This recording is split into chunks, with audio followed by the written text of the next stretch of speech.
Maganda po tayo sa araw na ito. Morning po. Good morning. Amen. Sige po, tayo po lahat ay tumayo. Welcome po ang lahat. Natutuwa po ang Lord dahil narito tayo. Amen. Amen. Sige po, tayo po ay manalangin bago po tayo magsimula ng ating pagsamba. Pinupuri ka namin, aming Diyos na makapangyarihan sa lahat. Tunay na napakabuti mo sa amin. Nihiling po namin na kaming mga anak mo ay linisin mo sa umagang ito. Patawarin mo kami sa lahat po ng mga bagay na hindi ka nalulugod sa buhay namin.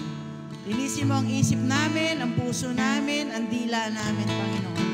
Nawa sa oras na ito, makita mo kami na tunay na buong pusong sumasamba, naglilingkod sa iyong pangalan. Tulungan mo kami na talagang ikaw ay aming masamba ng buong puso. Hindi po namin kaya kung hindi mo kami tutulungan. It's not by our might, it's not by our power, but by your Spirit. Kaya Panginoon, samahan mo po kami sa umagang ito. Ito po ay para sa iyo. This day is for you, O God. Ito'y para lang sa iyo. Kaya nawa, mabigyan ka namin ng pinakamataas na papuri at pasasalamat. Sa pangalan ni Jesus, amen and amen. Sige, patuloy po nating purihin. Awitan ng Panginoon sa pagsisimula ng ating panambahan sa umagang ito. Amen. Siya ang hari ng kaluwalhatian. Woo! Thank you, Lord.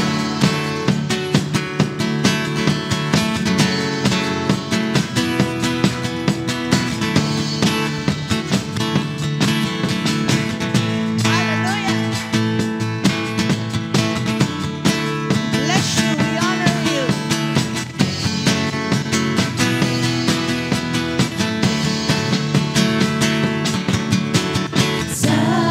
Simula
Glory to you, O God.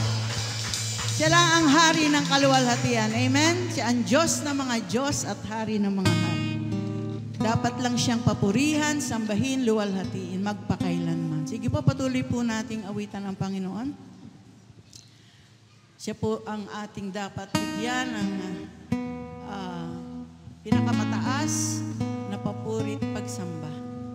Patuloy nating awitan. Ating Diyos na buhay, na hindi nagbabago kahapon, ngayon, at magpakailanman. Thank you, Lord. Ikaw ang Diyos para sa amin. O Diyos, Thank you, Lord. Ikaw ang tunay na dakila sa mundo. Ikaw ang haring nagmahal ng tulad ko. Ginawa mong lahat, pag-ibig mo ay tapat at wagas.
Salamat po tayo sa kanyang kabutihan na ginagawa sa ating buhay, sa kanyang katapatan. Tunay na ang Diyos ay tapat.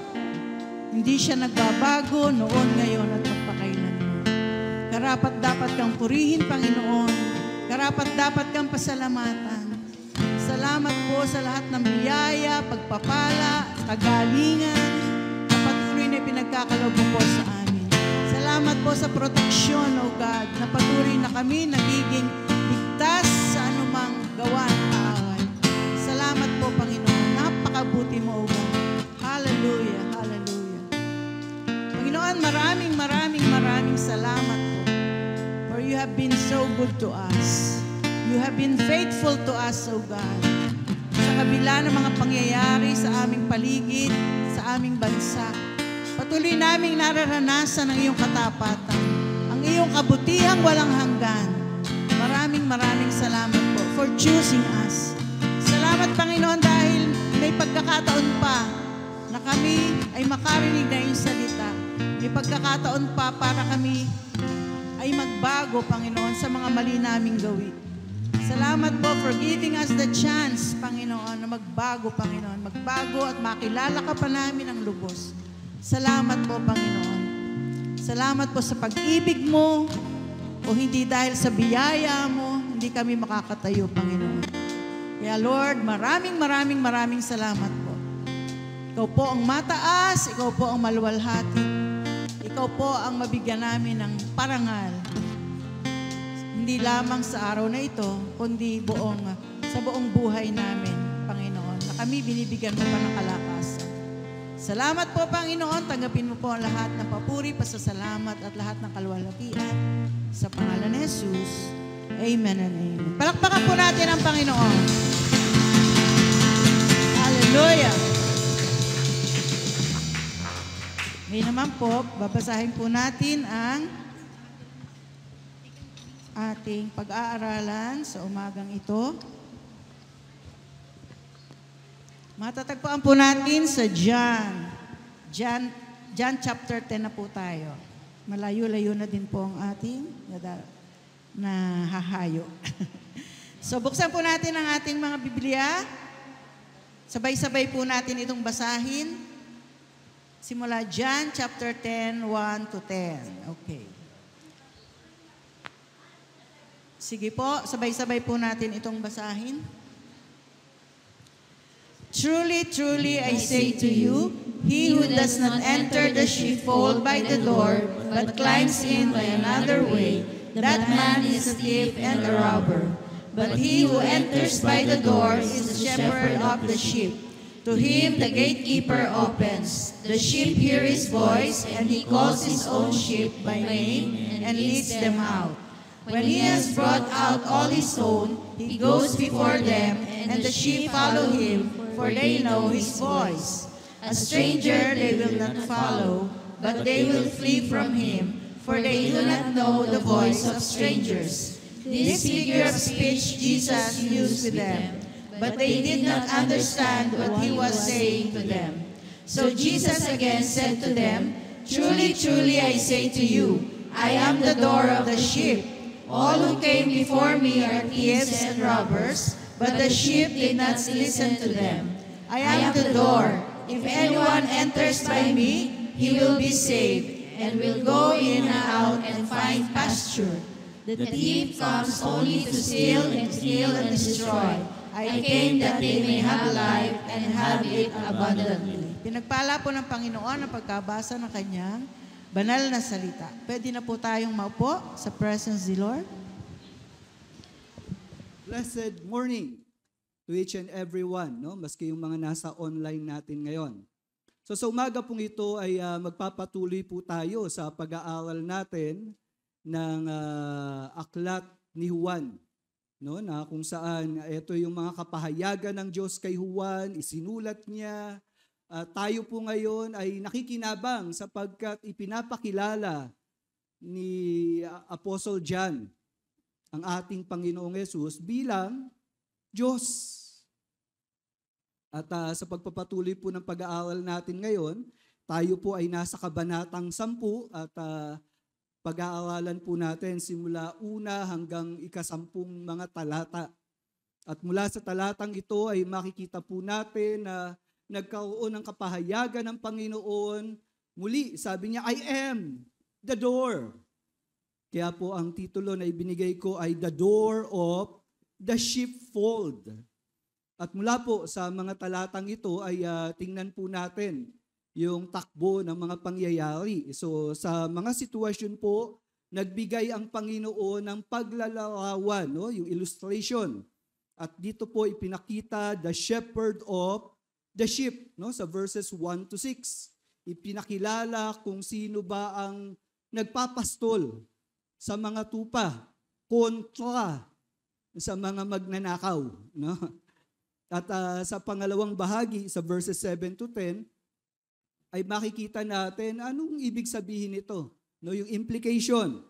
At dito po ipinahayag ng Panginoon na siya ang pintuan. Ano? Saan po kayo dumaan pag pumasok kayo sa bahay? No? Ito pong simbahan natin, walang pintuan eh. No? Gate agad. Pero ganun pa man, ang mga tupa po nung panahon ng ating Panginoong Yesus ay nasa isang lugar. No? Isa silang kawan na mayroong gate at yung gate na yan ay mayroon lang isang pintuan. At ang Panginoong Yesus sinasabi niya, ako ang pintuan. So talakayin po natin yung mga katotohanan na binanggit sa talatang ito kung paanong ang mga nasa Panginoon ay iniingatan niya, pinoprotektahan niya, at ano man mangyari sa paligid, maaasahan mo pagkasama mo si Lord, walang masamang mangyayari sa iyo. Amen? So, napapanahon po itong pag-aaral natin sapagkat kita natin yung nangyari sa Cebu, nangyari sa ibang lugar na sila'y binaha. Yung Cebu nga po, hindi lang binaha, kundi nilindol din. Pero bagamat nangyayari po yan, nandoon ang pag-iingat ng Panginoon sa mga nagtitiwala sa Kanya. So ngayon po, yung daw pong bagyo lumihis. Imbis na papunta sa norte, ngayon po nasa southern Luzon. Kaya yung iba kinakabahan. Pero mga kapatid, wala tayong dahilan para matakot. Sapagkat kung si Jesus ang pastol ng buhay natin, hindi tayo maaano. Kung may mangyari mang hindi maganda, yung protection ng Panginoon, hindi po magbabago yan. Amen? Naniniwala tayo sa makapangyarihang Diyos. Kaya maski sa bagyo, makapangyarihan ang Panginoon natin. Amen? At tingnan po natin yung mga talata. So sa unang mga talata ay nagbigay ng paglalarawan. At dito po sa larawang ito, ipinapakilala ang tunay na pastol ng tupa. No, ang tupa po ay isang paglalarawan sa mga taong nagtitiwala sa Panginoon. At sinabing tupa, alam niyo po ba na ang tupa ang pinaka-inosenteng hayop? No, lalo na sa panahon ng mga ng pamumuhay ng mga Israelita, ang tupa po ay actually hindi inosente ang tawag kundi bobo. Ito daw po walang alam. Kasi isipin nyo, hindi matalim ang pangil nila para mangagat. Walang pangil Hindi rin mahaba ang mga paa para tumakbo. Wala silang pandepensa. Wala rin silang kakayanan na lumaban, lumayo sa kaaway. At ganito hinalintulad ang mga mananampalataya. Kaya nga po, ang isang tupa ay mayroon lamang ligtas na kalagayan kung siya ay mayroong pastol. No? Ganun din sa pananampalataya natin. Kung hindi ka pinapastulan ng Panginoong Yesus, delikado ka. Pero kung ikaw ay pinapastulan ng Panginoon, ikaw ay nasa ligtas na lugar, ano't anuman ang mangyari. So sa unang bahagi po ng ating pag-aaral ay makikita po natin yung paglalarawan, the shepherd of the sheep. So simula verse 1 hanggang verse 6. So sa unang bahagi po ay makikita natin yung saan ba dumadaan ang tunay na pastol. At sino ba yung hindi dumadaan sa tamang daanan? Paano natin sila kikilalanin? So entry. Sabi pong ganun sa verse 1, "Truly, truly I say to you, he who does not enter the sheepfold by the door, but climbs in by another way, that man is a thief and a robber." Isipin nyo na lamang po, no? Dun sa mga alaga mong mga tupa, nandun ka sa gate, at bigla, pag nung pumasok ka dun sa pinaglalagyan mo sa mga tupa, may ibang tao dun sa kawan ng mga tupa. Hindi dumaan sa pinto. Sino yun? O kaya pagpasok mo sa bahay, mayroong ibang tao. No, sinara mo yung pinto at kompante ka na walang tao sa loob ng bahay mo. Pagpasok mo sa loob, may ibang tao. Anong tawag doon? So dito po sa talatang ito, sila ay ipinakilala bilang thief and robber. No, sa English po ay magkaibang pagtukoy kasi yung thief, no, iyan po ang ay nagnanakaw nang hindi mo namamalayan. No, ganyan po yan, pumupuslit. Walang personal encounter sa pagnanakawan nila. No? And then we have the robber. Pag sinabing robber, yan po ay nakikipagbuno, inaagaw ng pilit yung ari-arian ng iba. No, yan po yung robber. So magkaiba sila pero parehas sila na magnanakaw. At dito ipinakilala na sa kawan ng mga tupa, dun sa kulungan, yung hindi dumadaan sa pintuan ay thief and robber. Ang bayan po ng Israel, dahil sa kapalaluan nila, katigasan ng ulo, ibinigay sa kanila ng Diyos ang ang uri ng mga leader. So sa Zacarias 11:16, sabi pong ganon, "Sapagkat may ilalagay akong pinuno sa Israel na ang katulad ay isang walang kwentang pastol." So sa Israel po, yung prophet, priest, and king, yan po ay mga pinuno. Pero dahil matigas ang ulo nila, pinahintulot ng Panginoon na ang pinuno nila ay tulad ng pastol na walang kwenta. So alam niyo po ba na ang leader sa isang komunidad o sa isang bayan, it is either a blessing or a curse. Kaya nga po, bakit tiwali ang mga leader? Bakit yung mga leader natin gahaman? Bakit ang mga leader natin ang iniisip lang ay sariling kapakinabangan? Sa isang bayan tulad ng Israel, ang inilagay ng Lord ay walang kwentang pastol. Tingnan nyo, ito yung ginagawa nila. Hindi niya tutulungan ang mga tupang halos mamatay na, o hahanapin ang mga nawawala, o gagamutin ang mga sugatan, o pahakainin ang mga payat. Ngunit kakainin niya ang karne ng matatabang tupa at aalisin ang mga kuko nito. Grabe, no? Etong pastol na to, sarili lang ang iniisip at pinakikinabangan niya yung mga tupa. Ganyan po ang nangyari sa mga Israelita sapagkat nagre-rebelde sila sa Diyos. Kaya nga po napaisip ako sa bayan kaya natin, bakit ganito? Baka nais ng Panginoon na magpaalala sa atin. Bakit nangyayari? Tiwali ang mga nasa leadership. Sa panahon ni Jesus, ito pong tinutukoy na walang kwentang pastol, ay nabanggit niya sa aklat ng Mateo 23, 2-3. At tinukoy niya to. Sabi po sa verse 2, sinabi niya, ang tagapagturo ng kautusan at ang mga Pariseyo ang kinikilalang tagapagpaliwanag ng kautusan ni Moises. So ito yung people in authority, lalo na kung ang usapin ay patungkol sa paglapit sa Diyos o kaunawaan sa mga katotohanan galing sa Diyos. So sila yung people in authority. Etong tagapagturo ng kautusan at Pariseyo. Ngayon, ito yung sabi ni Jesus tungkol sa kanila. Kaya dapat ninyong pakinggan at sundin ang lahat ng itinuturo nila sa inyo. No, makinig tayo. O makinig kayo, sabi ni Jesus dun sa mga kausap niya. Pero, huwag ninyong gagayahin ang mga ginagawa nila dahil hindi nila ginagawa ang mga itinuturo nila. Kita niyo yung problema? Mahusay magsalita. Tama ang sinasabi. Pero yung buhay nila hindi sang-ayon sa mga sinasabi nila. Marami pong ganyan. No? Mahusay magsalita pero yung buhay, kita mo hindi naman yan nilalakaran yung tama. Sarili lang ang iniisip.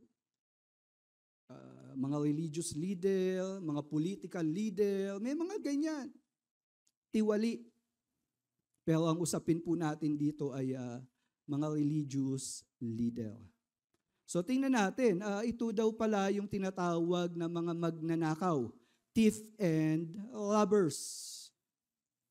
Ngayon, dinistinguish, sabi ni Jesus, but he who enters by the door. So merong pintuan. Ano po itong pintuan na to?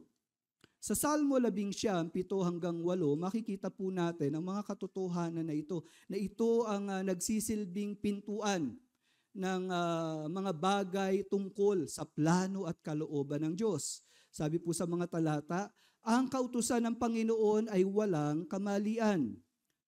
Ito'y nagbibigay sa atin ng bagong kalakasan.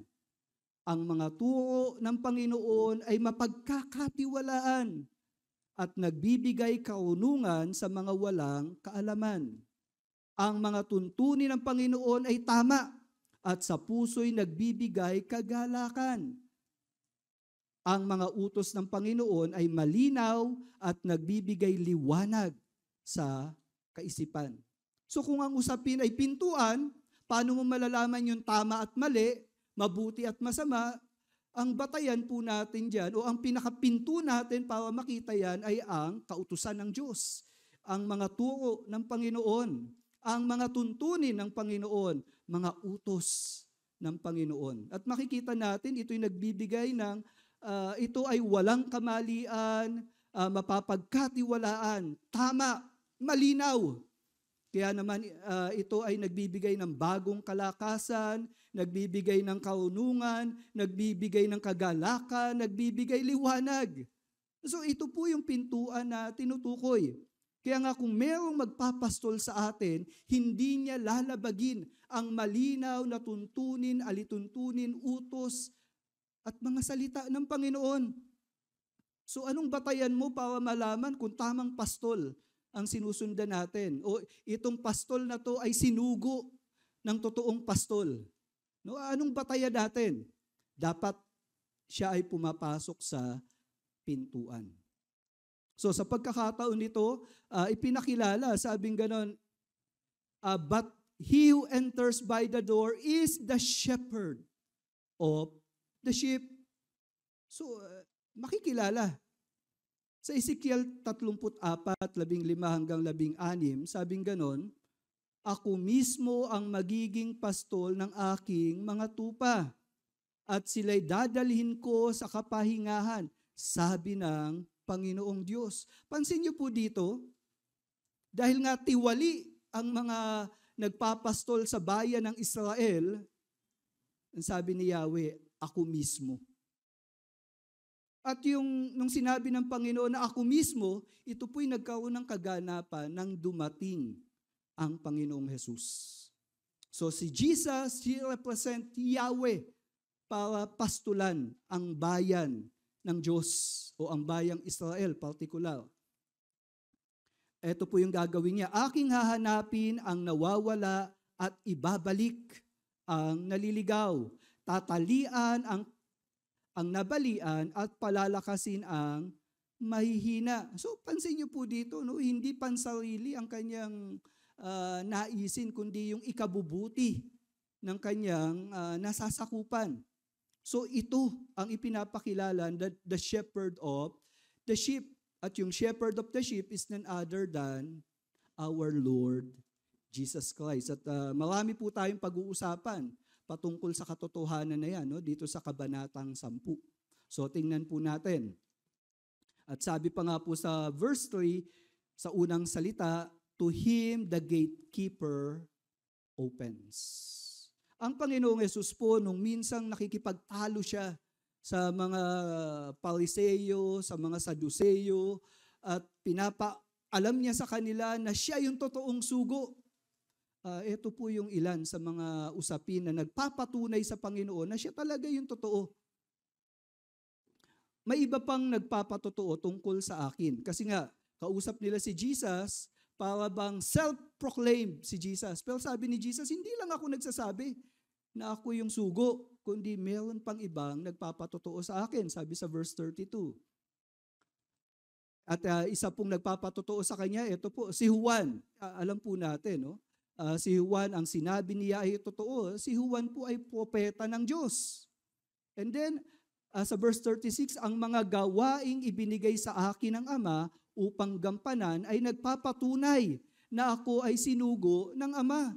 So ang Panginoong Yesus po, mayroong mga gawain na nagpapatunay o palatandaan na gagawin ng Mesiyas. Ito pong mga himala at mga kababalaghan. Ito po'y gawain na bilang palatandaan, sign, na siya yung Mesiyas. Kaya nga po ang Panginoong Yesus, marami siyang ginawa. Pagpapagaling, pagpapakain, pagtuturo, mga gawain dito na sabi ni Jesus, kaya ako yan nagawa kasi ito'y nagpapatunay na ako nga ang sugo. At sa verse 37, sabi pa ni Jesus, ang Ama na nagsugo sa akin ay siya ring nagpapatotoo tungkol sa akin. So ang pangatlong witness ng Panginoon, yung Ama sa langit mismo.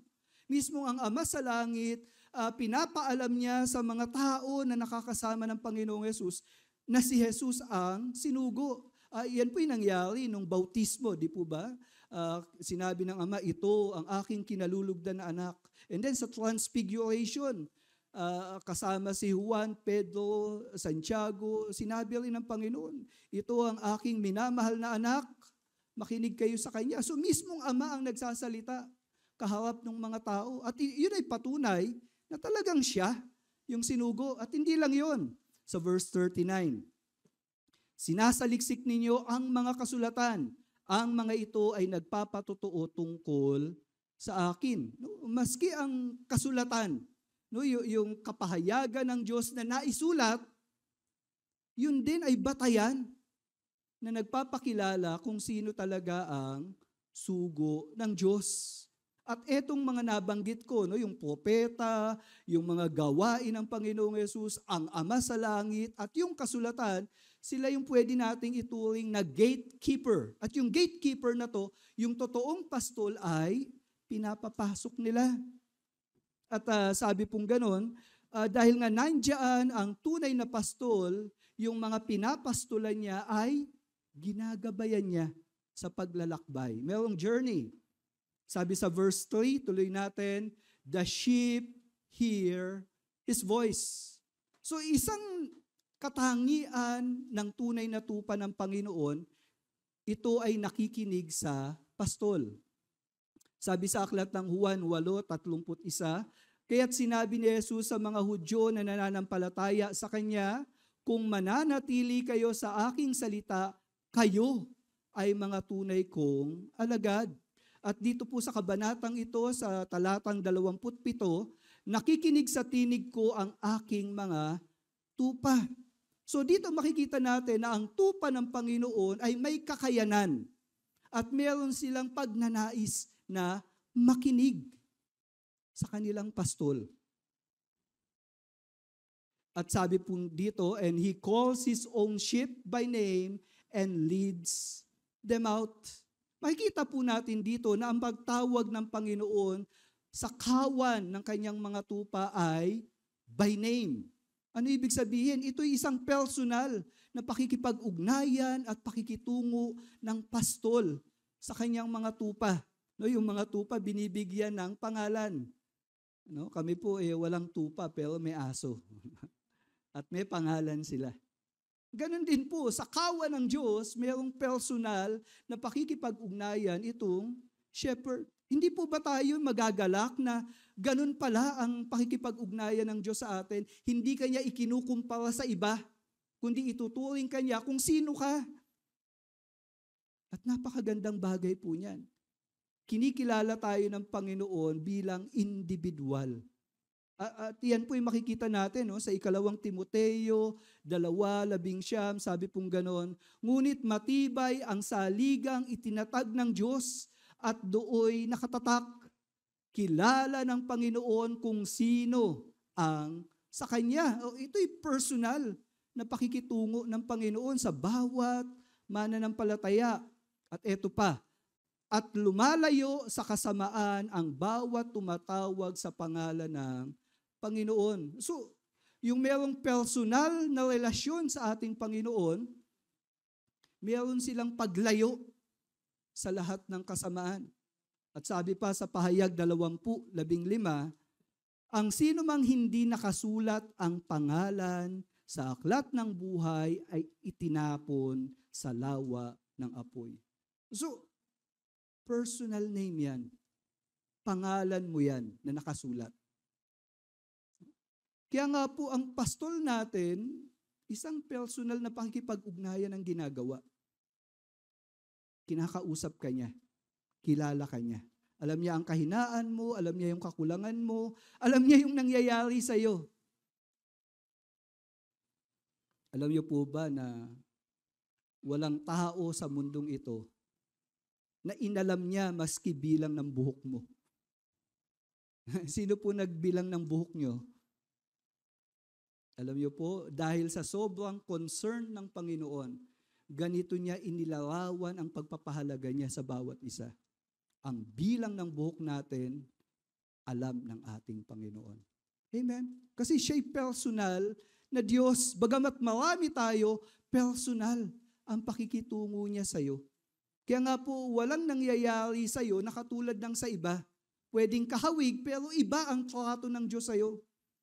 Sapagkat ang pagliligtas niya, ang pakikitungo niya ay isang personal na bagay. At dito po makikita natin to. Sa paglalakbay, He calls His own sheep by name and leads them out. Tinatawag sila sa pangalan nila. At ito pa po, sabi sa verse 4, when He has brought out all His own, He goes before them. So, asan si Lord? Pag ginagabayan niya yung mga tupa niya, nasa unahan. And the sheep follow Him, for they know His voice. Ano pong ginagawa ng tupa? Sumusunod. Paano sila sumusunod? Sa pamamagitan ng tinig, salita ng kanilang pastol.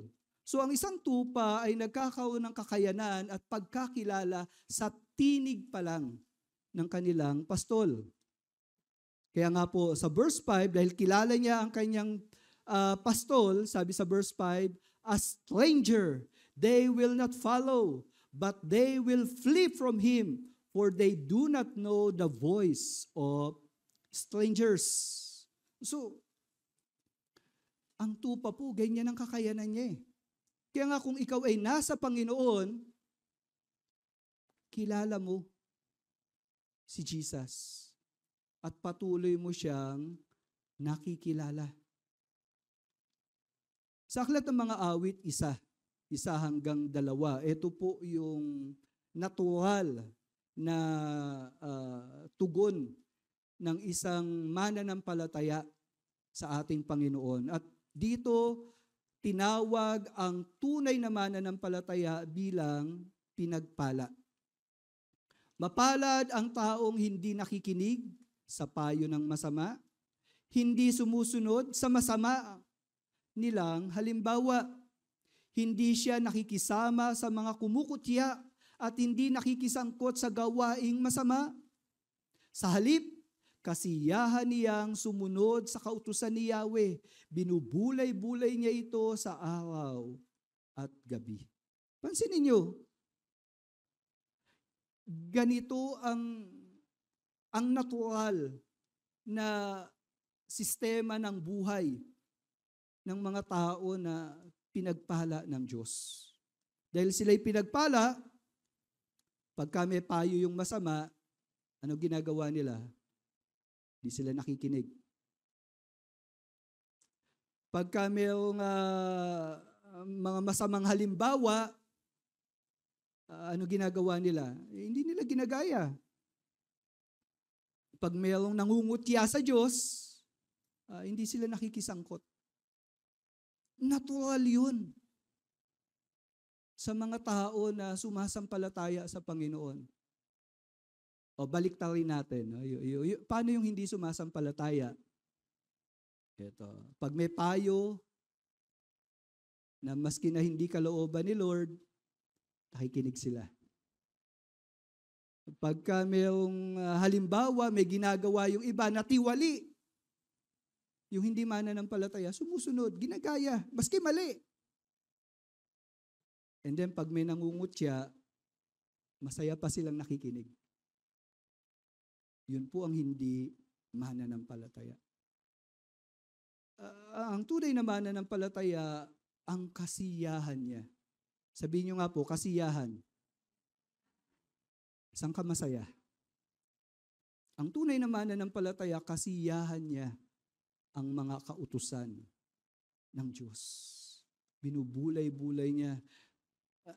Yung iba mahilig dito sa kape. Hindi nabubuhay ng walang kape. Meron pa nga po kung kilala kasiyahan niya daw yung maglaba Yung iba, kasiyahan yung makita yung apo, kasiyahan. Pero alam niyo po, ang tunay na mananampalataya, hindi niya kinaiinipan yung pagkakilala sa Diyos at pag-aaral ng salita ng Diyos. Kaya, mga kapatid, tanungin mo yung sarili mo, pag pinag-aaralan ang mga bagay tungkol sa Diyos, masaya ka ba? O tingin ka ng tingin sa orasan, naku, haba naman yan. Kasi ang tunay na pastol, ganito ang ginagawa niya at sinabi pa sa aklat ng mga awit, 111. Sabi po sa 101 hanggang 104, sa lahat ng masasamang lakad ay pinipigil ko ang mga paa ko upang aking masunod ang salita mo. Ako'y hindi lumilihi sa mga batas mo sapagkat tinuruan mo ako. Napakatamis ang iyong mga salita sa panlasa ko. Higit na matamis kaysa pulot sa bibig ko. Sa pamamagitan ng iyong mga tuntunin ay nagkakaroon ako ng kaunawaan. Kaya kinapupuotan ko ang bawat huwad na daan. Ganyan po yung natural inclination ng mga taong inililigtas ng Panginoon. At sila'y nasa kalagayan na iniligtas na ng Panginoon. Lumalayo sa kasamaan. Napupuot, naiinis sa kasamaan. Hindi sila komportable na nakakagawa sila ng kasalanan. Kaya pag nakagawa sila ng kasalanan, nagsisisi sila sa Panginoon. Pag nalabag nila yung kalooban ng Diyos, hindi sila masaya. Pag hindi nila nagagawa yung inuutos ng Panginoon, hindi rin sila masaya. At tuwing nagagawa nila yung kalooban ng Panginoon, ang sinasabi nila, kumpleto na yung buhay ko. Alam niyo po, may mga kasama tayo dito na sabi nila, parang kulang ang buong araw ko pag hindi ako nakapagbulay-bulay ng salita ng Diyos. Parang kulang ang araw ko kapag hindi ako nakadalo sa mga gawain natin na ipinapakilala ang Panginoon. Pag hindi ako naka-attend ng prayer meeting, hindi ako naka-attend ng discipleship, pakiramdam niya, maraming nawala sa kanya. Kasi yun yung mga pagkakataon na nagpapakilala ang Panginoon. Ikaw ba, pinanghihinayangan mo yung mga panahon na pwedeng magpakilala si Lord pero wala ka doon? Ang tunay na pastol, meron pong ganun na ugali na nadidevelop sa kanya. Kaya nga hindi siya papayag na hindi niya maintindihan yung mga pag-aaral ng salita ng Diyos. Pag nalilate siya at biglang may kumausap sa kanya, panahon ng pag-aaral ng salita, biglang may kumausap, nanghihinayang siya doon. Kaya pinapatay niya yung cellphone niya. No? Do not disturb. Kaya naman sa tuwing panahon ng pagbibigay, ng kaloob bilang worship, talagang pipilitin mo magbigay eh. Ako po, hindi ako komportable na kapag time ng offering, wala akong maiaabot. Maliban na lang kung walang-wala talaga. No, naalala ko po noon, nung estudyante pa kami, kita ko yung kasama ko, sabi niya, wala akong maibibigay, kaya binigay niya yung ballpen niya eh. Na sabi niya, importante to sa akin. Pero dahil gusto ko sumamba, binigay niya. Yung iba, nung time na yon, marami kong mga kasama, kung anong meron sa bulsa nila, dahil nga limited yung pera, kung anong meron sila, bibigay nila eh. Kasi yun ang pagsamba nila sa Lord eh. Hindi nila pinagkakait yung mga panahon na makakasunod sila sa kalooban ng Diyos. Kasi yun ang tunay na pastol na naglalakbay. No, nakikilala nila yung tunay na pastol na kasama nila sa kanilang paglalakbay. Ikaw ba kilala mo na yung pastol natin? Alam niyo po, ito ang napakagandang pangyayari sa atin. Ngayon, sa panahon na to ng pag-aaral at pangangaral ng Panginoon, itong pangangaral na to, anong dating sa mga kausap niya at that time? Alam niyo po ba na ang dating nito ay isang misteryosong bagay para sa kanila? Sabing ganun sa talatang 6, this figure of speech Jesus used with them, but they did not understand what He was saying to them. So, nung nagkukwento pala ang Panginoong Yesus, may mga tao, hindi nila maintindihan yung usapin. Parang katulad nito. Meron sa atin, hirap mag-comprehend. Ba't hindi mo maintindihan? Ganon din po nung ipinapangaral to, bakit hindi maintindihan ng ilan sa kanila, ng iba sa kanila? Sabi pong ganon sa aklat ng Roma 3:10-11, ito po ang kalagayan ng tao. Dahil tayo'y namuhay sa kasalanan, sabi, gaya ng nasusulat, walang matuwid, wala kahit isa. At dahil diyan sa kalagayan na yan, sabi, walang ni isang nakakaunawa, walang humahanap sa Diyos.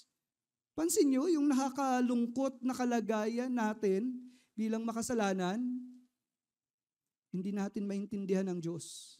At hindi tayo interesado sa Diyos. Yung iba, nagkakaroon lang ng interes sa Diyos pag kailangan nila ang Diyos. Pagka-komportable na, parang, sino ba siya? Hindi po ganon.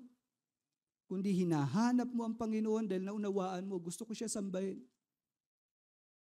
Gusto ko siyang paglingkuran. Ganon ang tunay na mananampalataya. Pero sa kalagayan, bilang makasalanan, kung hindi kumilos ang Diyos sa atin, hindi natin siya mauunawaan at hindi natin siya, pakiramdam natin, hindi natin siya kailangan. Sa unang Juan 5:20, tignan niyo po yung sabi, at alam na nating naparito ang anak ng Diyos at binigyan tayo ng pagkaunawa upang makilala natin siya na totoo. Pansin niyo po dito na ang pagkaunawa ay ibinibigay ng Diyos. Hindi galing to sa sarili natin. Kaya nga mga kapatid, kung nauunawaan mo ngayon itong pag-aaral natin at nagkakaroon ka ng interes, yan po ay regalo ng Diyos. Amen? Biyaya ng Diyos yan, kaya mo naintindihan yung mga usapin. At yan po yung dahilan, bakit pumarito ang Panginoong Yesus? Binigyan din tayo ng kakayanan upang maunawaan siya. Sa Roma 8:26, sabing ganon, gayon din naman, tinutulungan tayo ng Espiritu sa ating kahinaan. So kita natin dito yung kilos ng Holy Spirit upang magkaroon tayo ng kaunawaan sa mga katotohanan ng salita ng Diyos. Tandaan natin na ang salita ng Diyos ay may kinalaman sa walang hanggan. Ang langit at lupa pwede mawala pero yung salita ng Diyos mananatili. At pag naunawaan mo yan, alam niyo po ba na yung katalinuhan na meron tayo ngayon, kaunawaan na meron tayo ngayon, mapapakinabangan mo magpasawalang hanggan. Amen? May mga katotohanan sa mundong ito na lilipas, mawawala, hindi mo na kailangan. Nag-aral ka ng abugasya, nag-aral ka ng mathematics, nag-aral ka ng pagpapaganda, nag-aral ka ng kung ano-ano man. Time will come, hindi mo na gagamitin yan. Hindi mo na kailangan yan. Pero yung katotohanan ng salita ng Diyos, ito ay may pakinabang hindi lang sa buhay na ito, kundi maging sa buhay na walang hanggan. Amen? Kaya nga po, napakayaman ng mga taong natututo sa salita ng Diyos. Amen? Kaya po ako, hindi ko ipinagkakait yung mga katotohanan ito. Pero yung pagkaunawa na yan, tandaan natin, ito'y sa tulong ng Diyos. At dito po sa atin ngayon, yung pagkaunawa na to ay kilos ng banal na Espiritu. Yan po yung sabi, 1 Korinto 2:14, ngunit sa taong hindi pinananahanan ng Espiritu ng Diyos, hindi niya tinatanggap ang mga aral mula sa Espiritu. Dahil para sa kanya, ito'y kamangmangan. At hindi niya ito maunawaan dahil ang mga bagay na ito'y mauunawaan lamang sa tulong ng Espiritu. Linaw po eh. Kaya nga po, salamat sa Diyos.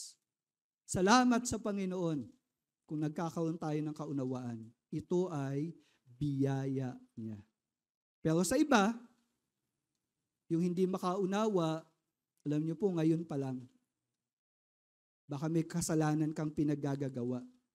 Baka meron kang gawain na hindi mo iniiwan, na hindi ka lugod-lugod kay Lord. Hadlang po yan eh. Ayusin natin yung buhay natin. Kasi malaki ang nawawala sa atin. Ang Panginoon, bagamat hindi maunawaan to ng iba pa niyang kausap, nagpatuloy siya para ipaunawa yung mensahe niya. Meron ditong implication. At dito ipinahayag ng Panginoon siya bilang pintuan ng kanyang mga tupa. Ang unang makikita natin, si Jesus bilang pintuan, siya'y mayroong malapit na pakikipag-ugnayan sa kanyang mga tupa. Sabi sa verse 7, so Jesus again said to them, no? Kasi nga hindi siya maintindihan nung sinasabi niya to. So Jesus said again. So inulit ni Lord. Pansin niyo yung biyaya, hindi na siya maintindihan. Ano ginawa niya? Iniwan ba niya yung kausap niya? Hindi. Inulit niya. Truly, truly, I say to you, I am the door of the sheep. Sa 1:14, 6 hanggang 11, nung sinabi ng Panginoon na siya ang pintuan, ito po'y may kinalaman dito sa mga sinabi niya sa mga talatang ito. Sumagot si Jesus, ako ang daan, ang katotohanan at ang buhay. Walang makakarating sa Ama kundi sa pamamagitan ko. Pansin natin dito, no? Merong natatanging pag-angkin ng Panginoon. Exclusive claim. Hindi niya sinabing, isa ako sa mga daan. Kundi ang sabi niya, ako ang daan. Yung Papa po ng Roman Catholic, no? Sinabi nila, hindi si Maria ang tagapamagitan, kundi si Jesus lang. No, at least nabuksan na yung isip nila doon. Gusto mo lumapit sa Diyos? Ito'y sa pamamagitan ni Jesus. At ito po yung niliwanag ng Panginoon. Tignan nyo. Sabi sa verse 7, kung kilala ninyo ako, makikilala rin ninyo ang Ama ko. Sabi sa verse 9, ang nakakita sa akin ay nakakita sa Ama. Sabi sa verse 10, ang mga salitang sinabi ko sa inyo ay hindi galing sa akin. Ang Amang nananahan sa akin ang gumagawa ng kanyang mga gawain. Maniwala kayo sa akin na ako ay nasa Ama at ang Ama ay nasa akin. Gusto mo lumapit sa Diyos? Hindi pwedeng wala si Jesus. Kasi siya nga ang daan, katotohanan at ang buhay. Siya ang pinto. So, kung ang Panginoon ang pintuan, muli, ipinapaalam niya sa atin, mayroon pa ring mga magnanakaw. Thieves. Ano po yung thieves? Yan po yung ninanakawan ka ng hindi mo alam. No, komportable kang nakaupo sa bus, wala na pala yung wallet mo. Komportable ka na mamalengke, yung pinamili mo, nabawasan na pala. Thieves. Robbers, yan yung makikipag-agawan sa dala-dala mo. Pupwersahin ka niyan. Mas malakas yan sa'yo. Tatakutin ka pa niyan. Robbers. At may mga ganyan. Sa 2 Pedro 2:1, pinaunawa sa atin, sa church. Ngunit nagkaroon din ng mga huwad na propeta sa mga mamamayan ng Israel noong araw. At ganito rin ang mangyayari sa inyo, ang tinutukoy yung church. Magkakaroon ng mga huwad na guro sa inyo at palihim nilang ituturo ang mga aral na makakasira sa pananampalataya ninyo. Nabiktima na po ba kayo ng ganyang aral? Hindi naman totoong may Diyos eh. Likha lang ng tao ang Diyos.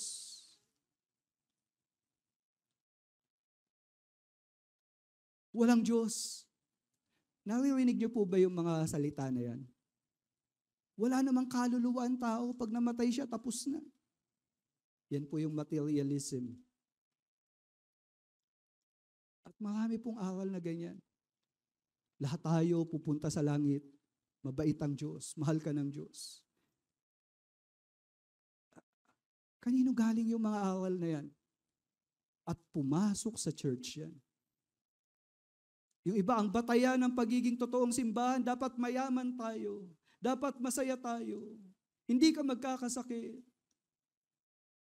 Pumasok sa simbahan yan. Magbigay ka at yayaman ka. Pumasok sa simbahan yan. Dito, binibigyan ng babala. Maraming aral na sisira sa totoong pananampalataya natin pag hindi tayo nag-ingat. At eto pa po yung matindi, itatakwil nila maging ang Panginoon na tumubos sa kanila. Si Jesus, pare-pareho lang yan. Lahat naman ng relihiyon papunta sa langit. Marami pong ganyan. Dito binigyan na tayo ng babala. Sila po yung mga magnanakaw. Thieves and robbers. Kaya mag-ingat tayo mga kapatid. Pero ito po ang katangian ng tupa. Tingnan niyo po, ito yung nangyayari sa mga totoong tupa ng Panginoon. But the sheep did not listen to them. Grabe, no? Nagkakaroon ng kakayanan ang totoong pastol o ang totoong tupa na pinagpapastulan ng Panginoon, nakilalanin, makilala niya, teka lang, hindi galing sa Diyos to ah. Sa 2 Timoteo 3:13-14, ito po ang magaganap, no? In the last days. Yun po yung panahon na pag umakyat ang Panginoon sa langit, ito yung mangyayari. No? Last days na. Samantalang ang masasama at mandawaya ay lalong magpapakasama. Sila'y manlilinlang at malilinlang. Pansin niyo po ba sa panahon natin, ang dami ng mga false teaching? Fake news. Nauso na rin yan. Minsan po may mga usapin na may kinalaman sa kaluluwa mo. At marami pong nagkalat na ganyan. Kasi sila'y lalala. Sila ay dadami. Kaya nga po, hindi nakapagtataka, nangyayari itong sinabi ng Panginoon. Pero ano sabi ni Pablo kay Timoteo? Ngunit ikaw, magpatuloy ka sa mga bagay na natutunan mo at matibay mong pinaniniwalaan, yamang kilala mo ang mga nagturo nito sa iyo. So ang panlaban sa mga maling aral, dapat tayong bumalik sa kasulatan. Yung natutunan natin, na pinaninindigan natin ngayon. At kanino galing? Sinong tagapagturo? Kilala mo. Kaya dito importante na yung nagtuturo, pinagpapastuhan ka. Nakakatakot na kung kani-kanino ka nakikinig, hindi mo kilala yung tao na yon, na immoral pala ang buhay. Na itong taong ito, ang hangad lang pala ay yumaman. Pinagkakakitaan niya yung mga kausap niya, pero nangangaral tungkol sa Diyos. Pero ibang Diyos pala yung pinapakilala. Kaya nga po, ang Panginoon, dinisenyo niya ang pananampalataya na lumalago sa isang komunidad na magkakakilala tayo. At mayroong inilalagay ang Panginoon na nagpapastol sa iyo. Amen. Yun ang disenyo ng Diyos. Kaya nga po, dito, yung tupa na marunong siyang lumayo sa mga maling aral, siya ay pinagpapastoran. Amen? Kasi kung walang nagpapastol sa iyo, malilito ka. Yung iba, pag nalito, nahihilo. Yung iba dahil nalito, ayoko na. Sumusuko. At meron pa nga pong case, nagsusuicide. Nawawala ng ganang mabuhay. Bakit? Kasi walang nagpapastol eh. Kaya nga po importante yung pagpapasakop. Pagiging bahagi ng komunidad ng mga tao na sumasamba at naglilingkod sa Diyos. Importante yan. Sabihin nyo nga po sa katabi nyo, mahalaga ka.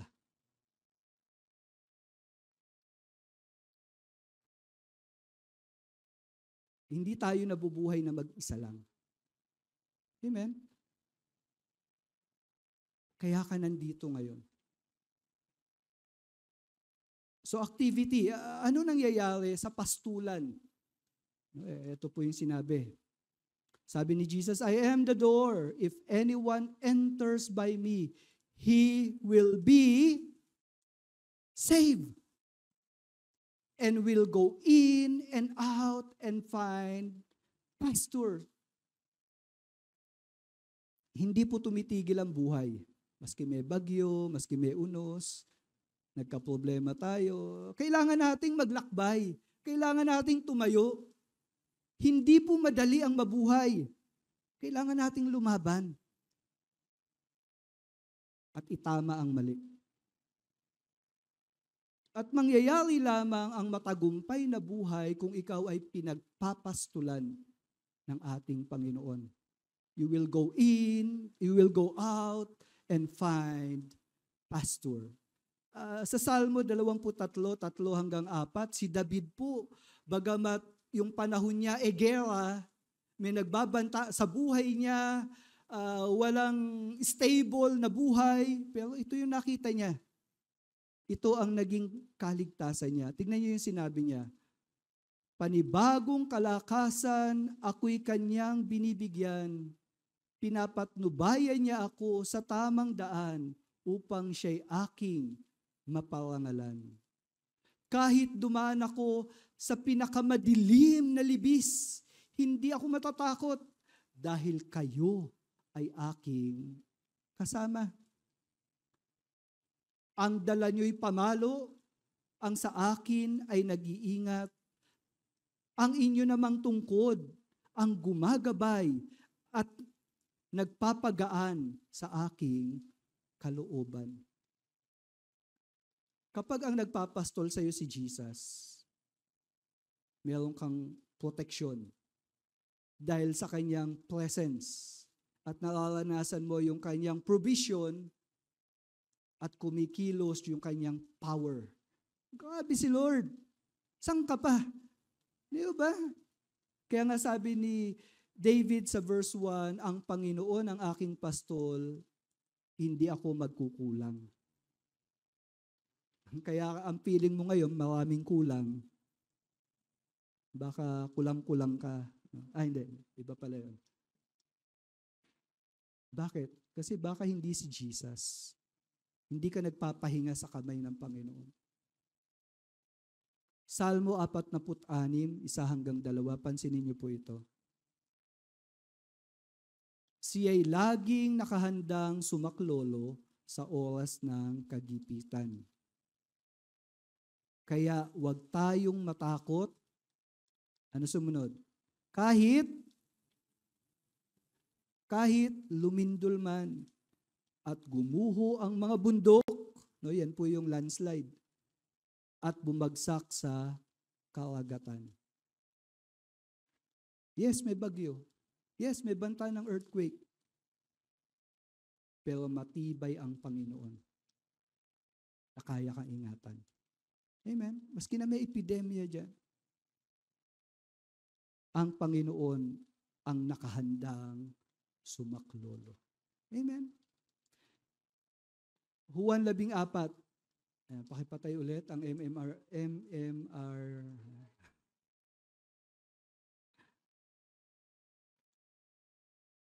Babala pa rin.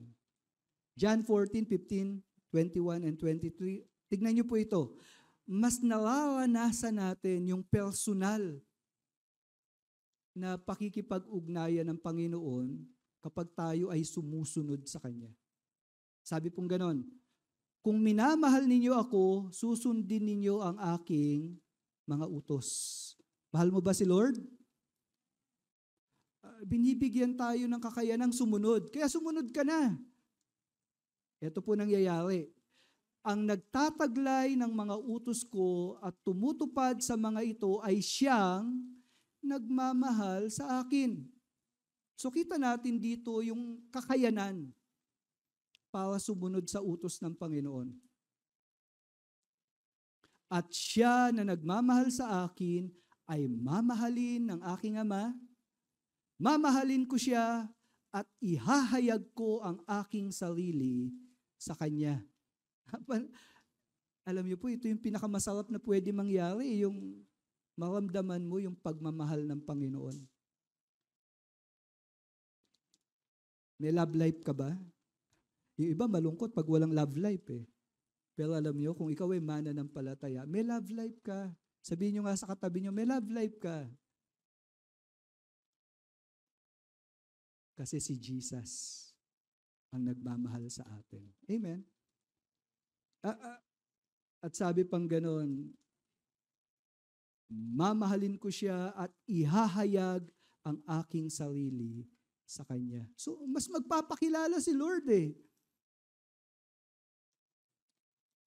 Sabi sa verse 23, darating kami sa Kanya at maninirahang kaming kasama niya. Ang Ama, ang Panginoong Yesus, kasama din po dyan yung Holy Spirit. Ano? Can you imagine? Kasama mo. Hello? Ang pinakaligtas na lugar ay yung lugar kung saan kasama mo ang Panginoon. Amen? Maski may bumagsak na nuclear bomb, hindi ka matatakot. Meron bang hindi kayang gawin ng Panginoon? Alam niyo, kung hindi kontrolado ng Diyos ang mga pangyayari, hindi siya Diyos.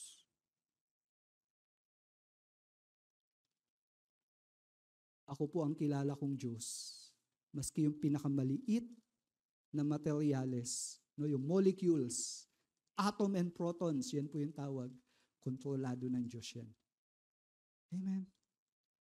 Virus, mga bakterya, ikilos din ng Diyos dyan. Pag hindi niya kontrolado siya, yung mga bagay na yan, hindi siya Diyos. Kaya nga po ang Diyos na kilala natin, dumaan man yung unos, bagyo, lindol, we have God. At ang inililigtas niya, tandaan niyo, yung kaluluwa natin. Pwede mawala yung physical, material, mga pinundal natin. Mawawala naman talaga yan. Pero yung kaluluwa mo, inililigtas ng Panginoon. Kaya inaayos niya yung ugali mo. Hello? Wala kang tiwala kay Lord?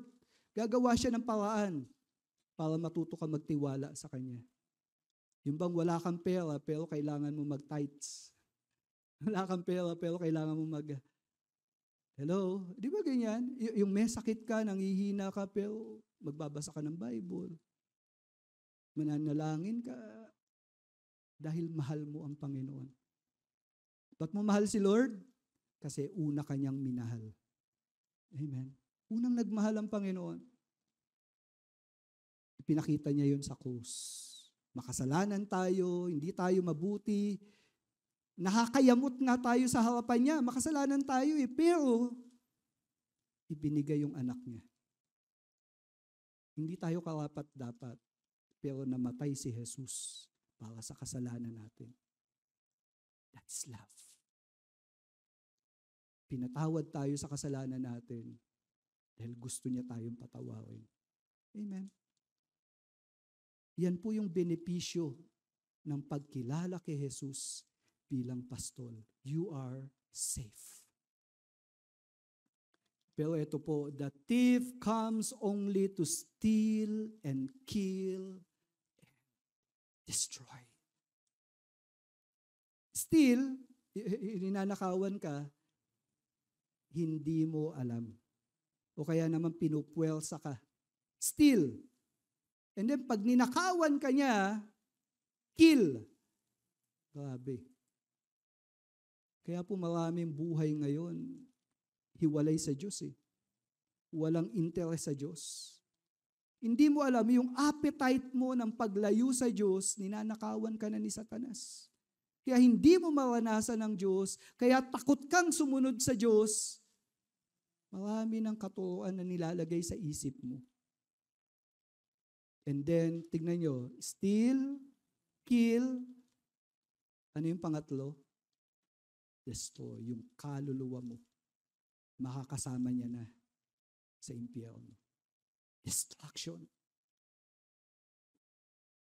Unang Timoteo 4:1, maliwanag na sinasabi ng Espiritu na sa mga huling araw ay iiwan ng iba ang pananampalataya at susunod sa mga mapanlinlang na espiritu at mga turo ng mga demonyo.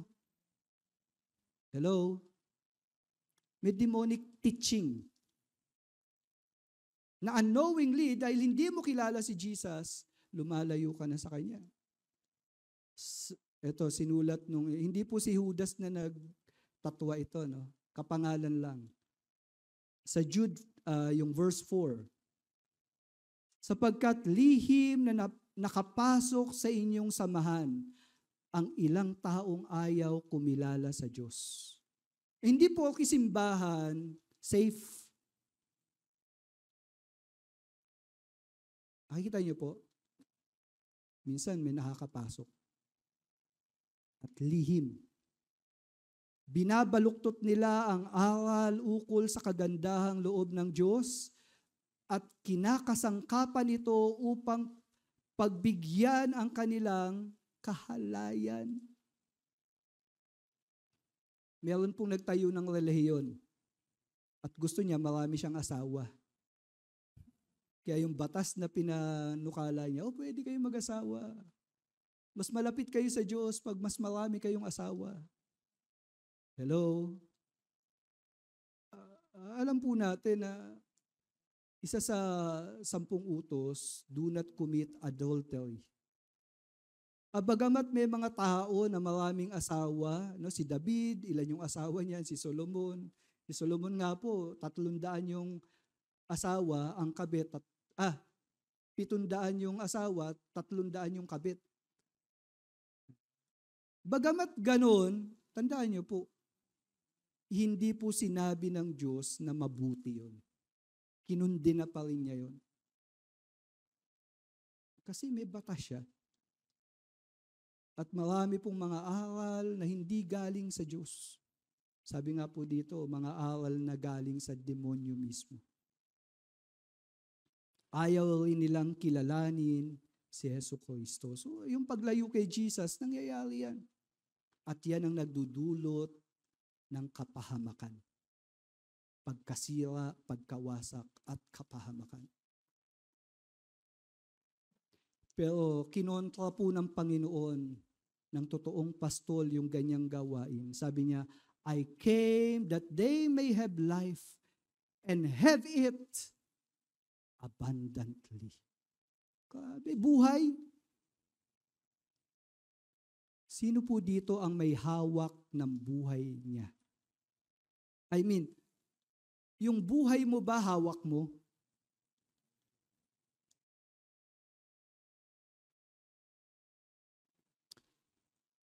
Yung hindi natin kayang hawakan at panatilihin. Alam niyo po, may regalo si Lord. Yung buhay na ibibigay niya, abundant. Yan po yung sabi, no, dito sa aklat ni Juan. Sa 3:16, ang sino mang sa kanya'y sumampalataya ay huwag mapahamak kundi magkaroon ng buhay. Anong klaseng buhay? Walang hanggan. Sa chapter 4 verse 14, subalit ang sino mang uminom ng tubig na aking ibibigay ay hindi na mauuhaw magpakailanman. Ang tubig na aking ibibigay sa kanya ay magiging isang bukal ng tubig tungo sa buhay na walang hanggan. Grabe, no? Hindi ka na mauuhaw. Meron kang contentment, meron kang satisfaction in this life. Meron kang security. Ganyan po, abundant life. Sa chapter 8 verse 12, muling nagsalita sa kanila si Jesus, ako ang ilaw ng sanlibutan. Ang sumusunod sa akin ay hindi kailanman lalakad sa kadiliman, kundi magkakaroon ng ilaw ng buhay. Mahirap maglakad sa dilim. Mahirap maglakad na nangangapa ka. Tama kaya to?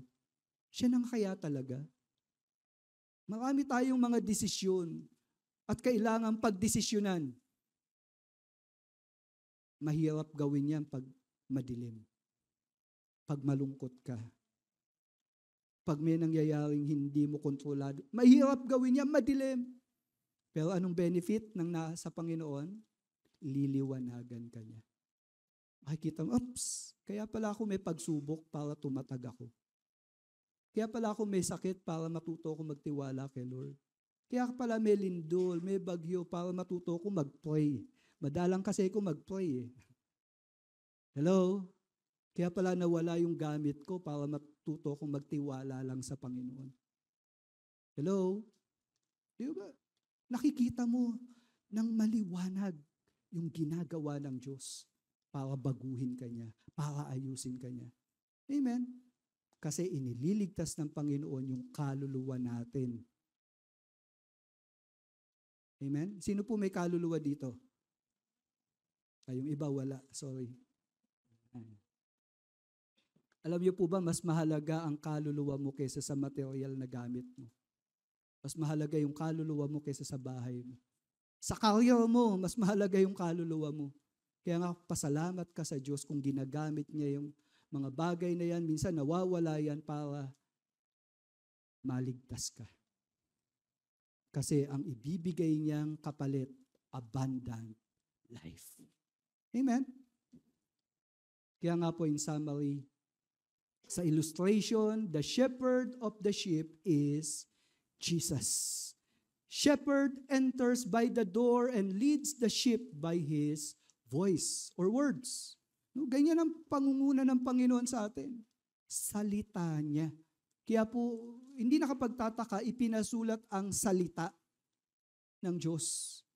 Kaya yung panahon na nag-aaral tayo ng salita ng Diyos, ito yung paraan para gabayan tayo. Bigyan tayo ng linaw. Kasi ganun tayo pinagpapastulan ng ating Panginoon ngayon sa pamamagitan ng kanyang salita. Yung mensahe ko ngayon, hindi salita ko to, hindi opinion ko to. Sinisikap kong makita natin, marinig natin yung tinig ng ating pastol. Sheep hear the voice of the shepherd that produces obedience to flee thieves and robbers. Yan po yung ganda eh, no? Dahil kilala mo ang Panginoon, nagkakaroon ka ng kakayanan na lumayo sa kasamaan. Sa implication, the door of the sheep is Jesus. Shepherd and sheep develops intimate, loving relationship, thus rejects strangers. Walang third party kay Lord. Walang idolatry. Loyal ka sa Panginoon. Amen. Kasi alam mo, ito yung totoong nagmamahal sa akin. Kung totoong mahal na mahal ka ni Lord, ba't ka palalayo sa Kanya? Sa palagay mo ba, yung boyfriend mo ang magmamahal sa'yo? Yung girlfriend mo? Yung pamilya mo? Yes, pwedeng mahal ka nila, pero yung higit na nagmamahal sa atin at hindi ka iiwan, hindi ka pababayaan, ang Panginoon yan. Ano't ano man mangyari, hindi sasablay ang pagmamahal ng Diyos sa mga tupa niya. Amen? Kaya nga, sheep finds pasture, abundant life in the care of the shepherd. Pag na kay Jesus ka, wala ka nang hahanapin pa. Amen? Ang church po ay dinisenyo ng ating Panginoon. Itong church na to, kalooban ng Diyos to. Hindi ito idea ng man. Itong simbahan na lugar na nagtitipon-tipon tayo, itong komunidad na meron tayo, dinisenyo to ng Diyos. At meron tayong mga pamunuan. May mga kamay ang Panginoon na ginagamit. May mga paa ang Panginoon na naglalakbay. May mga bibig ang Panginoon na nagsasalita sa inyo sa pamamagitan ng mga tinawag niya. Kaya nga po, yung pastulan, masusumpungan lang natin sa lugar kung saan naroon ang ating Panginoon. Kung saan 2 o 3 na nagkakatipon sa kanyang pangalan, naroon siya. Amen. Kaya nga po, as an application, Jesus as the shepherd, let us practice obedience as we hear the words of Jesus that we may develop intimacy with Him. Sabihin nyo nga po sa katabi nyo, matuto ka makinig. Ilan ang tenga? Ilan ang bibig? Ano kaya mas madami yung bibig? Parang delikado yun sa asawa ko. Mas marami ang tenga kasi dapat mas madalas natin itong gamitin sa pakikinig sa Panginoon. Amen? And this develop intimacy. Let us not follow but hate strange voice or teachings. Take note hindi lang yung hindi ka sumunod, kundi kayamutan. Mayamot ka, mainis ka, magalit ka sa mga false teachings. Yun po dapat ang attitude natin. Pagka alam mong ipinapangaral, hindi katotohanan na galing sa Panginoon, lumayo ka na. At mainis ka. No, kasi ang false teaching po, maraming mga taong nasa impyerno. Dahil akala nila ligtas sila. False teaching yan. Marami ang mga taong komportabling namumuhay ngayon. Pero wala pala silang pagkakilala sa totoong Diyos. False teaching yan. Kaya nga po magalit tayo sa lumalaganap na false teaching. Kontrahin natin. Alam dapat nating tindigan ang ating pananampalataya. Now, Jesus is the door. Let us recognize the wonderful benefits of Jesus as our shepherd. Let us recognize the destructive effect of false teaching from false prophets. Dapat kinikilala din natin yan eh. Masarap ang nasa Panginoon. At nakakatakot ang lumayo sa Panginoon. So as a challenge, share how the words of Christ protects and preserves your life. No, maganda pag-usapan po yan eh. Share how important is it that someone is accountable to you as a shepherd. Di po ba? Share mo yan. Salamat at may church. May nagpapastol sa akin. Share natin yan. And then share an experience when a stranger entice you to a false teaching. How did you handle it?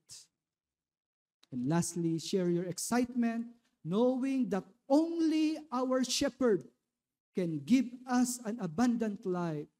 How can this affect your priorities in life? Ulitin ko, ako'y pastor nyo, pero ako ay nasa ilalim ng batas at panuntunan ng totoong pastol. Amen? Hindi ako naghahangad ng pansarili ko. Hindi ko pwedeng i-implement yung gusto ko lang. Wala akong kapangyarihan na mas mataas kesa sa inyo. Kung meron man akong kapangyarihan o otoridad, hindi po galing sa akin yun. Sa Kanya dapat galing yun. Sapagkat si Jesus ang pintuan ng Kanyang kawan. Amen. Pwede po bang tumayo tayo? May the Lord bless us.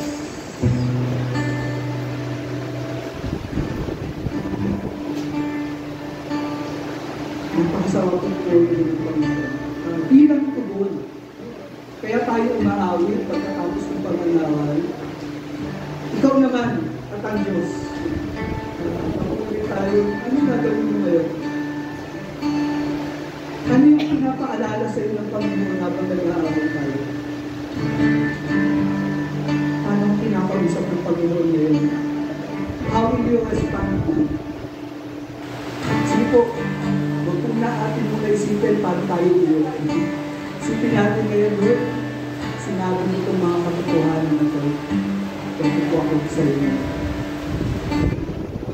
Habang umaawit yung mga kapatid natin, kausapin natin. Kaya natin, patuloy tayo makinig sa TV ng ating pastor.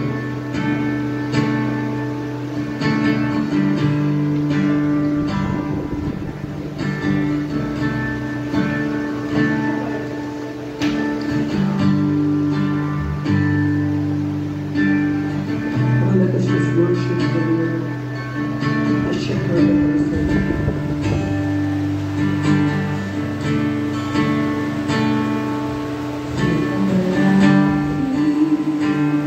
Marami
Pangako ng buhay sa buhay ko ay siyang gabay. Aking lakas at kalinungan. Simula katapusan. Ikaw ang daan. Ang aking kaligtasan. Wala silang tataas. Jesus, ikaw lamang. Usay ka.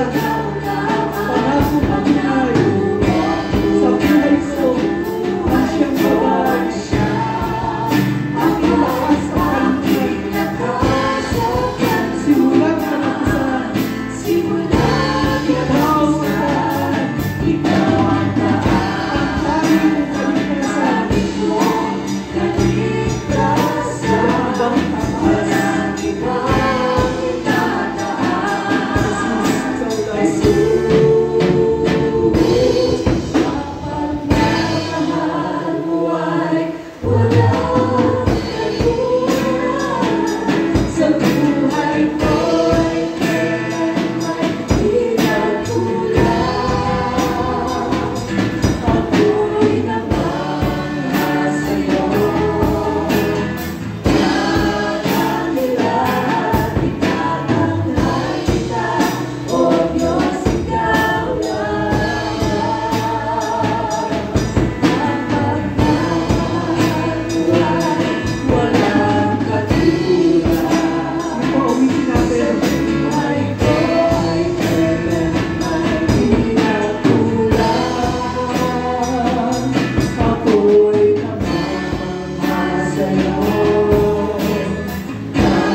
Salamat sa mga pangako mo, Panginoon.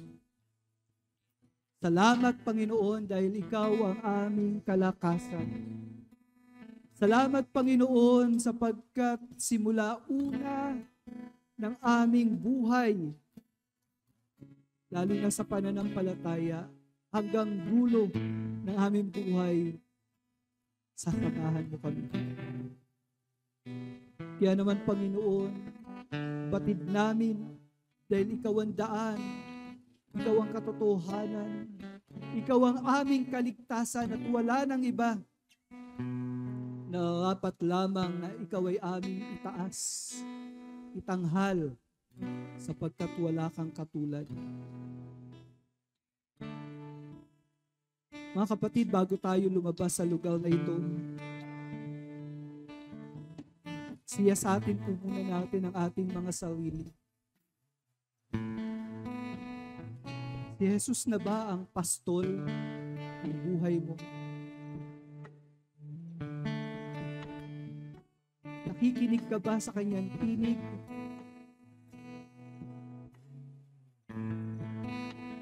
At ikaw ngayon ay binibigyan ng kakayanan ng Panginoon upang sumunod sa Kanya. Tulad ng sinabi ni David, dumaan man ako sa pinakamadilim na bahagi ng buhay ko. Yes, maaaring may pinagdadaanan ka ngayon. Madilim, nakakatakot, hindi mo alam kung ano mangyayari bukas. Ngunit kung si Jesus ang iyong pastol, hindi ka dapat magpadaig sa takot. Tapos, piliin mo ngayon na sumunod sa Panginoon. Yes, come on. Sabihin niyo po sa Panginoon, Lord, sunod ako sa iyo. Papasakop ako sa iyo. Lord, hindi ang kalooban ko, kundi ang kalooban mo. Let your will be done. Yes, mga kapatid, matapat at tunay ang pagmamahal ng ating pastol. Hindi niya tayo iwan, ni pababayaan. Salamat, Panginoon. Salamat.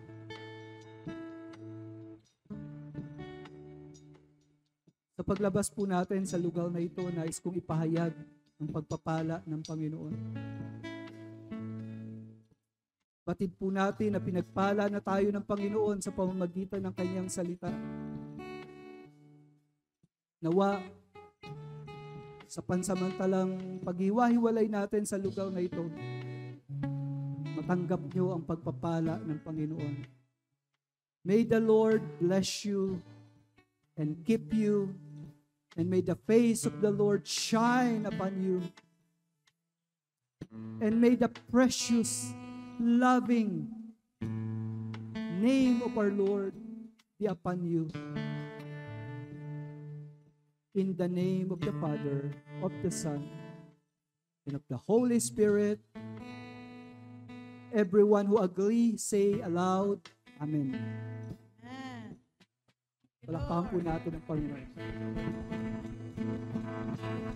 Bakit po tayo nag-exist as Gospel Coalition Church? Ano pong mission natin? Our mission is to glorify God by proclaiming the gospel until we all attain the whole measure of the fullness of Christ. Amen. Ano po ang pinaniniwalaan natin pwede mangyari pag pinahayag natin si Jesus? Ano po yung slogan natin? Sharing Christ, changing lives. Amen. Sa Tagalog, ano yan? Ibahagi si Kristo, yung pastol, nakapagbabago ng buhay. Sabihin nyo nga po sa katabi nyo, tutusan nyo, ibahagi mo si Jesus. Yun yung magbabago ng buhay. Yung kapitbahay mo. Yung asawa mo. Amen? Muli po, round of applause sa Panginoon. A blessed day.